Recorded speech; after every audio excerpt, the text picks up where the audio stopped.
eventually, regardless of the influence that you did find. Maybe not.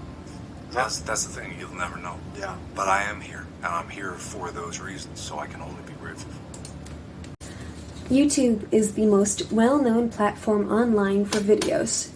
It contains some of the most famous people online to date and still traffics 122 plus million active users daily.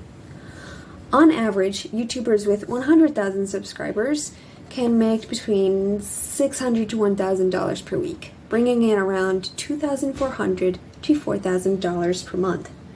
Our example here, Markiplier, in 2018, his $17.5 million paycheck garnered him the distinction of being the 6th highest paid YouTuber in the world. This is according to Brooklyn Shatuk of the We Got This Covered news page. So, how does one make an empire such as this? It is something to be said that YouTube keeps its algorithm close to its chest, giving no answers to how it truly works. But a few sites and YouTubers who have experience in working with YouTube have shed some light to the chance of one getting famous online. To circumvent this, algorithms change constantly, and just as often, YouTubers voice their distress. So, how can some claim they can manipulate the algorithm to their heart's content? Or is it the algorithm that manipulates them? The biggest example of this would be Ducato, who has gone from playing violin to a mukbang YouTuber who frequently and purposely gorges himself on inhumane amounts of food while making snide comments about others and obscene noises while whining, grunting, farting, and gurgling while making a mess of his food. This hatred towards him has garnered him a lot of success, more than it had in his passion of playing violin. The algorithm loves drama, and what is worse than a YouTuber degrading themselves in a show of a slow, heart-wrenching display? YouTubers change constantly, and they change their content often. And most advisory videos state that the best way to claim your chance of fame is to throw everything at a wall and see what sticks. When something does, make a brand based on that. You don't simply start off with a brand, or at least not with this method. Video that I thought would be pretty good. It's kind of like a video essay, but it's on Twitch streamers, specifically my good friend Mizkif.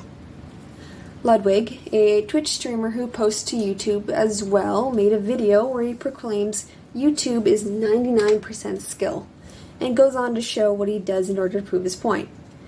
He goes on about making a video based on an already famous streamer friend of his, and then pays to have his YouTube video shown while his friend is on stream. With an interesting, well-made, and well-edited video on the streamer, he automatically gets thousands of views because of the streamer piggybacking off his own success. Is this skill? For the most part, but it does spell out how there is a need for using connections to be successful. Advertisements, endorsements, and recommendations are a powerful part of becoming successful, but it requires money and connections. Even people who gain traction on their own typically use piggybacking on franchises that are well known, like fan art. How many of you have known YouTube music artists because they used Five Nights at Freddy's or otherwise as their inspiration? The audience is known and will continue to be known as the biggest source for success, and the only part of the algorithm that makes itself most clear. Views are your success, a YouTuber's lifeblood. To this end, what you will make largely influences who you catch with your work. Pulling up our example YouTuber Markiplier, he is commended for being continually kind, and his audience is a reflection of him. Every fandom has its rock-bottom cesspool, but Markiplier has commanded a wonderful and cordial audience.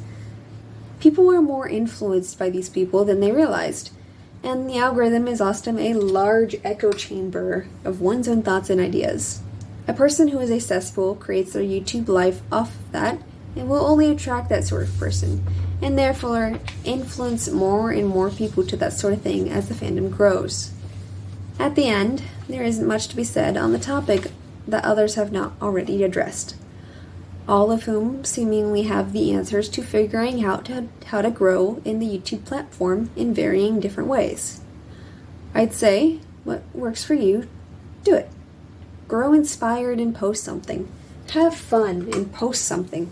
Ride coattails and post something. There is someone out there who will listen to the silence if that's what you want. As for myself, I don't have a YouTube. I cannot speak from experience on this topic in any sort of ways, but perhaps I'd like to. So I ask you, the audience, what do you want? What need can I fill the place of? Perhaps from you, I can learn as well as these others have proclaimed I can. Video tab. Just gold. I got 100,000 views. I got 200 subscribers. 100,000 views. Quite a Translated into 200 Yeah, that was the sad thing, subscribers. right? But at the time, like, it was incredible. I remember my mom had dragged me to church, and I was sitting in there, and my phone started going. You had all your notifications on. Comments, subscribe, like everything was on. So my phone just was like shaking violently and glowing bright. Well, that kind of puts it into perspective. That's how many people Oh yeah, it was. exactly. It's hundreds of people that subscribed to my channel. The fact of the matter was, what really drove me from that moment was not about the people responding to it, the things that they were saying. It was the fact that I made something that was successful. It was the first thing that I had made that was worth someone's time.